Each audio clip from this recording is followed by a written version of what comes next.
ازيكم حبايب قلبي؟ عاملين ايه؟ النهارده بقى قررت اعمل معاكم البسيسه. واحنا بقى داخلين على الشتاء وكده، وبنبقى محتاجين كده بالليل ناخد كده حاجه حلوه، او الصبح مع كوبايه شاي. وهعملها لكم بطريقه بسيطه جدا وان شاء الله تعجبكم. المقادير بقى بتاعتنا ان شاء الله: عندي كوبايه من القشطه، عندي نص كوبايه من السمنه، طبعا السمنه حسب يعني السمنه يفضل انها تكون بلدي يعني. وعندي كوبايه من الزيت، والزيت لازم يا جماعه يكون زيت حلو، يعني زيت نباتي يا ذره يا عباد.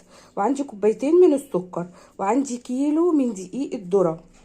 دقيق الذره فيه بيبقى ابيض واصفر، انا هنا مستخدمه الابيض، بيبقى افضل يعني. تمام، هنسمي الله كده بقى ونبدا واقول لكم هنعمل ايه ان شاء الله.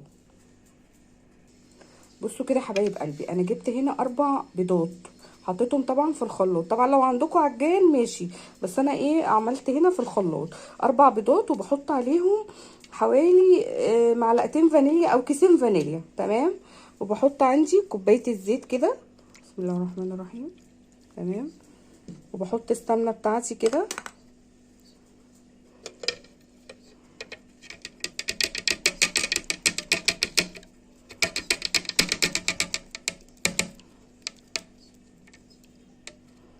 تمام،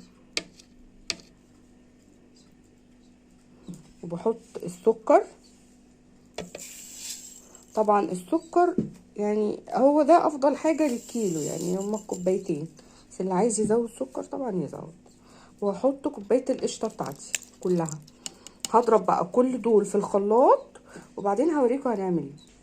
بصوا بقى كده حبايب قلبي، انا ضربت كل السوائل مع بعض، يعني ضربت السمنه والبيض والقشطه والزيت وكل السوائل ضربتها مع بعض. طبعا هحط عليها الدقيق وهمزجهم كده مع بعض، وهوريكم بقى هنعمل ايه. بصوا بقى طبعا حبايب قلبي انا بقلب كده. انا حطيت طبعا ايه الدقيق بتاع البسيسه بتاعتي، وحطيت عليه 2 كيك شيف. تمام، وافضل بقى ايه اقلب لغايه ما امزجهم مع بعض. وبعدين هضيف ايه كوبايه لبن، او يعني من كوبايه لكوبايتين لبن. هشوف هي العجينه بتاعتي محتاجه لبن قد ايه، وافضل ايه طبعا ايه اقلب زي ما انتم شايفين كده.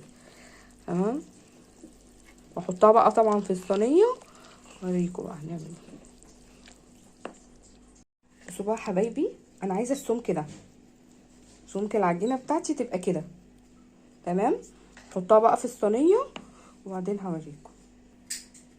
بصوا بقى حبايب قلبي، انا كده حطيتها طبعا في الصينيه بتاعتي، بس انا قسمت الكميه بتاعتي على صينيتين. ليه بخلي الصينيه كده نصها؟ شايفين ليه بسيب السمك دوت؟ عشان الارتفاع بتاع الصينيه.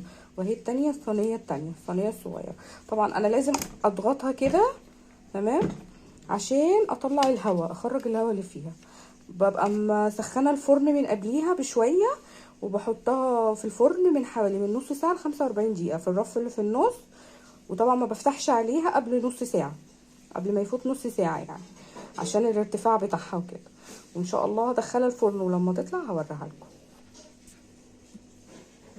بقى حبايب قلبي، ده شكلها بعد ما طلعت من الفرن. بصوا مش قادره اقول لكم، يعني بصوا عامله ازاي، تحفه. وطعمها مش قادره اقول لكم، جميله جميله جميله. جربوها، والوصفه بتاعتي عجبتكم متنسوش تعملوا لي لايك وشير وسبسكرايب. اشوفكم في الفيديو القادم، مع السلامه.